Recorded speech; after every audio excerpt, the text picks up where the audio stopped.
What exactly is going on with the American team at these World Championships? There were already some rumors swirling about illness before the meet even started, and even through just one day of competition, some results have seemed a little bit odd. So what exactly do we know beyond just speculation? The first news of anything being off was reported a few days before the start of the meet. In a series of articles by SwimSwam, it was reported that a significant portion of Team USA had caught some kind of food poisoning at their training camp in Thailand that they were at before they traveled to Singapore. The following day, more news broke that a handful of swimmers were actually too sick to travel with the rest of the team and had to make their way to Singapore after the fact. And a new wrinkle that emerged was that some swimmers that showed no symptoms before going to Singapore started to show some once they had arrived. All of this early news was reported by SwimSwam using sources that were close to Team USA, and since USA Swimming had not made any official statement and neither had any athletes, this was all that anyone really had to go off of, other than trying to comb through social media posts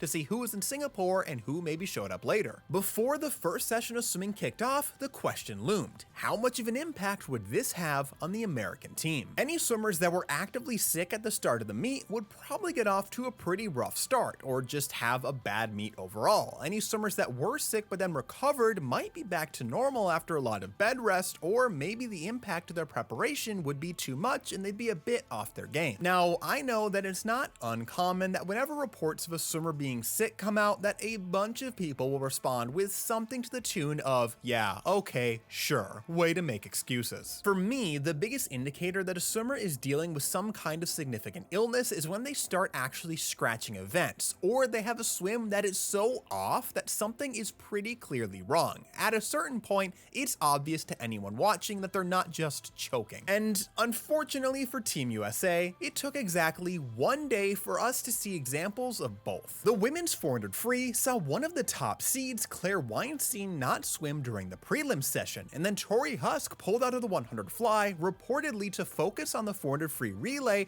but she is the Olympic champion in that event, so it definitely turned some heads. The men's 400 freestyle saw Luka Mijatovic swim his race, but he was well off of his best time and was never really a factor in the heat at all. He finished with a 3:59.68, which was good enough for 36th place. That is what I mean by a swim so off that it's pretty clearly something else is a factor here. One of the biggest bombshells came during the final session. In the semifinals of the women's 100 butterfly, world record holder Gretchen Walsh stopped the clock in a 56.07 to tie for the first seed overall. That fact on its own isn't really a concern. Sure, it's a little slow for Walsh, and she was just faster in the prelims with a time of 55.68, but it's only really concerning at all because of the existing context of illness on the American team. If it wasn't for that, we'd all probably just assume she was cruising it. But then it was revealed that Gretchen Walsh was taken off of the 400 freestyle relay at the end of the session, and this wasn't a decision that was made before the fact. It was after the final lineup was already submitted. In fact, if you listen very closely, you can even hear the announcer in the venue call her name during the Americans' walkout.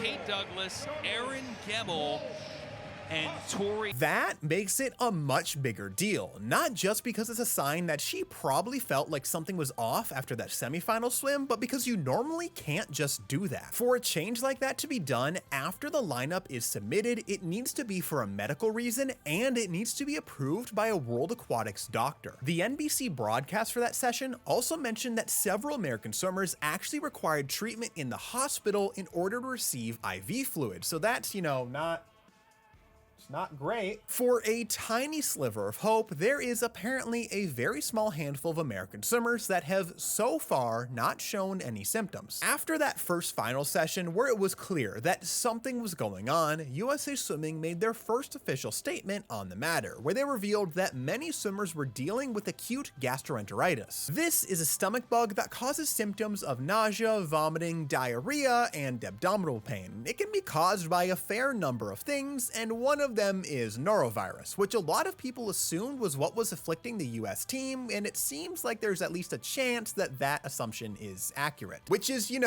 not not great. Hopefully there are still some Americans that remain unaffected, and those that do have symptoms are able to get well soon and maybe even return to some kind of competitive form, though that is obviously a distant second to them just being generally healthy. There is still a ton of great racing to be had even with this going on in the background. I mean, those 400 free relay performances were really solid from Team USA, even if they weren't gold medals, and those fields as a whole impressed from top to bottom. Hopefully me making a video about it and making it a big deal means that this is the last that we're going to hear about it for the rest of the meet, and I'll just look like a big dumb idiot.